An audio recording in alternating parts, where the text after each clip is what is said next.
So part 3 now, I believe.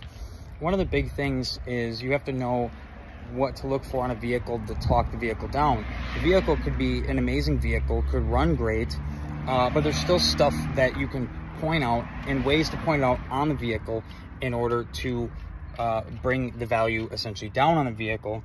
So I'm going to go over a vehicle that I have sitting here and go over some of those things, for example, on this vehicle, to kind of explain or show how to go about that.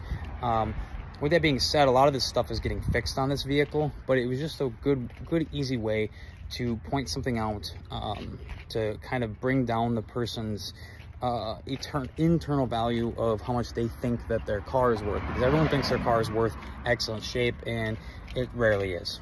Okay, so we'll start by pointing things out on the vehicle. I don't know how much you can see in the video here, but there is literally what looks like hairline cracks all over this vehicle, okay? So you can point out, be like, man, this is really rough, this needs a buff. It does. It absolutely needs a buff, cut, wax, whatever you want to call it. The whole truck does.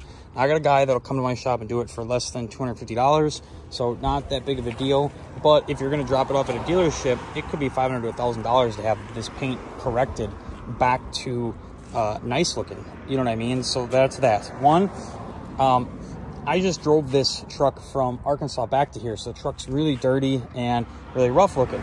So you can point out all like the dirt and stuff on the wheels and be like, oh yeah, you know, there's some rust on the spike lug nuts. You know, there's a lot of brake dust on these wheels. These brakes, you know, these wheels are probably, or these brakes are probably ready to get replaced. You know, oh, there's some dry rot in the rubber. It's going to need new tires.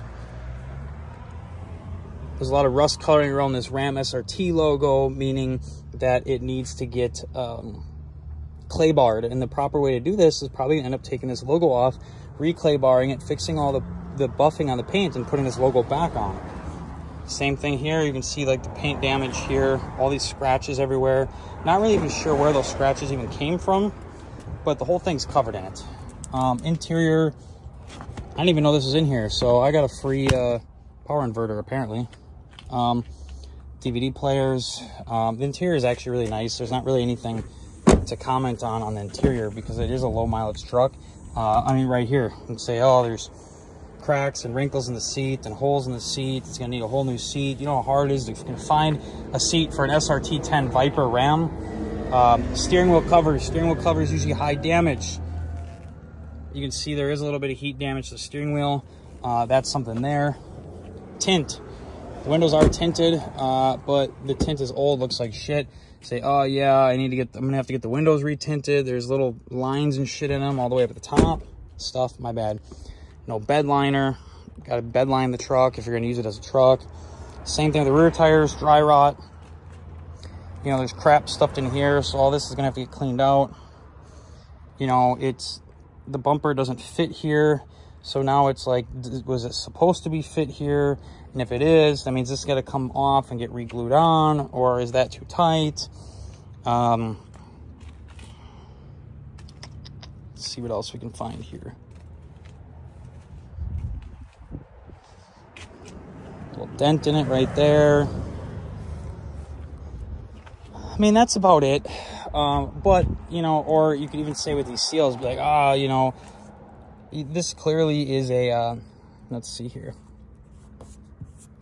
That's a wax mark here. But, you know, you could be like, oh, somebody hit this with a buffer. There's probably going to be some scuff marks in this rubber here. These window seals should get replaced. You know, there's dirt and crap behind here, which means these seals should come off and get cleaned. So, you know, you could justify that there's $500 to $2,000 in paint repair to make this look nice. You know, and then you got all the dents in the box here. You know, like grab the spoiler stiff. Open the tailgate. Oh, you know, there's dents right there. Tailgate opens just fine. But, you know, that's... Holy crap, this thing's heavy. You know, that's the basics to go over on a simple vehicle like this, is point out everything you can. And even if you're not going to say anything, because you don't want to be confrontational, you can go by, you can touch whatever you see wrong. Just put your hand on it, walk by, clean it off, put your hand on it, kind of look at it, stare at it for a little bit, move on. Same thing here. wipe some of the dust off, kind of look at it, move on. Every time you look at something, point it out, move it on, the owner of the vehicle is going to stop and stare at whatever you pointed at, and it's going to bring down the value mentally. You know, same thing here, all this dirt and shit here. Like, now it's not going to cost me that much to detail and get this truck all cleaned up nice, but a regular person is going to have to spend a lot more money to get the same exact stuff done. So you want to point out, you want to nitpick every single little thing that is wrong with the vehicle or that looks gross or anything to try and get more money off of it. This piece of foam right there, we have no idea where that came from. That could have came out of the headliner, could have came out of the dash. Now it needs a headliner, now it needs a dash. You know, there's a million ways to point out little things wrong. You know, like, hey, why doesn't that clip in? Shouldn't this clip in here? Yeah, obviously there's a broken clip. That's going to cost me money.